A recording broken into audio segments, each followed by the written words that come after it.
Okay, let's dive into this. Have you ever felt like you're experiencing the entire world turned up to absolute maximum volume while everyone else is just coasting along comfortably? Well, welcome to this explainer. Today we're diving deep into the neuroscience and psychology behind why some of us feel things so intensely. And right off the bat, I want to establish something absolutely crucial. Your intense sensitivity, it is a biological truth. It's not a flaw. We're going to completely unpack the fascinating science behind how your mind actually works. Look, I know exactly what you've probably been told your whole life. Things like, you're too sensitive, toughen up, or don't take things so personally, right? You've likely spent years apologizing for your tears, or just for needing a moment to breathe. But I am here today to tell you, with actual hard scientific backing, that this societal diagnosis you've been handed, it is entirely wrong.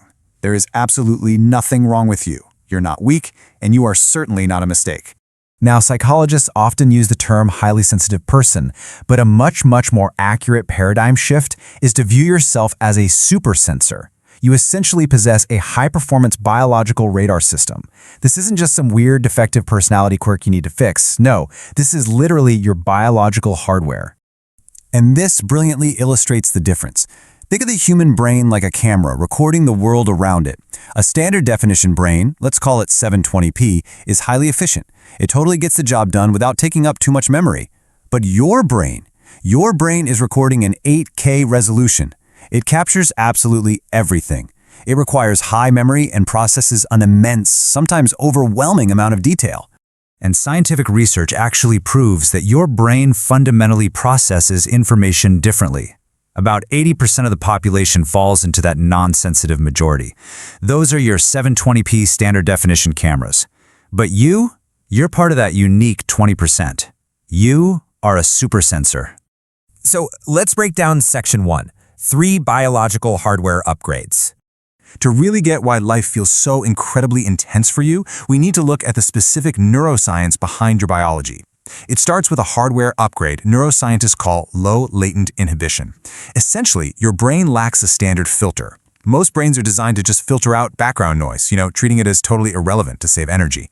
But your brain treats everything as highly relevant. You're processing the texture of the chair you're sitting on, the hum of the refrigerator in the background, and the mood of the person sitting next to you, literally all at exactly the same time. So the crucial point is that 90% number. That's the amount of background information a typical brain simply ignores to conserve energy. Because your brain does not ignore that 90%, well, that's exactly why you get overwhelmed so easily. But, and this is vital to remember, it's also exactly why you notice the beauty, the intricate patterns, and the brilliant solutions that everyone else completely misses. Okay, let's move to the second upgrade, hyperactive mirror neurons. Now, these are the neurons that allow humans to empathize in the first place, but yours, they're operating on overdrive.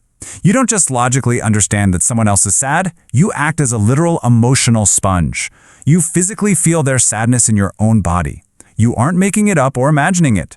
Your brain is literally, physically simulating their emotional state right there within you.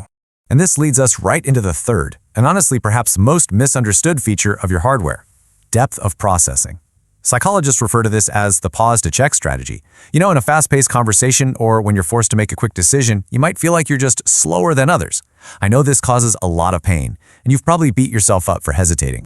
Now, what's really interesting about this slide is the actual science of that hesitation. It is fascinating. You are not slow. You're engaging in deep semantic encoding. While everyone else is doing this shallow processing and just reacting instantly to what's in front of them, your brain is doing something incredible. You're unconsciously connecting the current moment to your past memories, you're predicting future outcomes and analyzing the deeper meaning. So you aren't hesitating because you're confused, you're hesitating because your brain is running a complex, high-level simulation to ensure the best possible outcome. That is not a bug in your system, that's advanced computation. Which brings us to Section 2, the evolutionary purpose. This brings up a massive question, doesn't it? If being this sensitive makes life in our loud, modern world so hard, why on earth did evolution keep this trait around?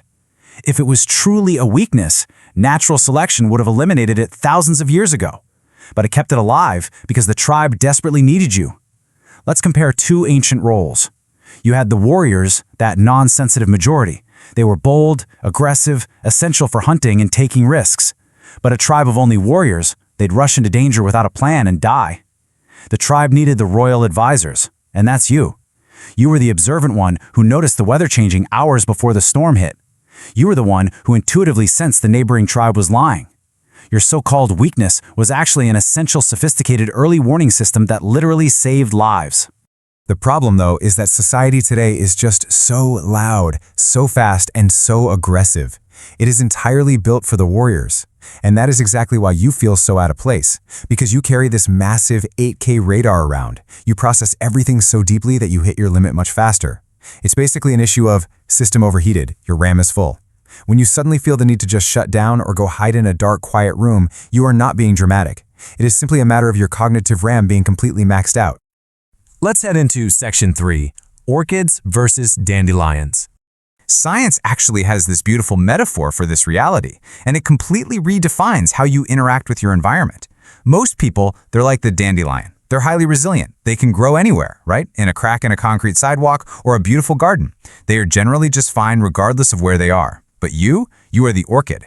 If you try to grow in a harsh, noisy, toxic environment, you're going to wither. You'll struggle far more than the dandelions do. And for years, you have probably carried this immense amount of guilt for not being able to just effortlessly survive on the proverbial sidewalk like everyone else. But here is where the research shows something truly amazing. It's known as vantage sensitivity. When an orchid stops trying to survive on the sidewalk and instead curates their environment, finding the right light, the right soil, building that curated greenhouse, they don't just catch up to the dandelions. No, they bloom with a complexity and a breathtaking beauty that the dandelion can literally never achieve. When you actually support your sensitivity, you completely surpass the norm. Let's move to and see how this builds into a final prescription for you today. Step 1. Please stop trying to install a tougher filter. You cannot change your biology, and honestly, you shouldn't want to. The world has enough numbness, right? Step 2, build your boundaries to protect your gift. And step 3, honor your need for silence. We do not need you to be thicker-skinned. We need your natural humanity and your incredible 8K radar exactly as it is. But because you possess this incredibly high-resolution radar, you might have instinctively built some pretty high walls around your private life. You might log on, watch what everyone's doing, but really post. You might look like an online ghost. So, I want to leave you with this provocative question to chew on. Is your digital silence a sign of hidden anxiety, or is it actually a sign of a completely different kind of high confidence? It's a fascinating thought, isn't it? And it perfectly sets up our next explainer, where we are going to break down the psychology of the online ghost. Until then, remember the truth of your biology, protect your greenhouse, and I'll see you next time.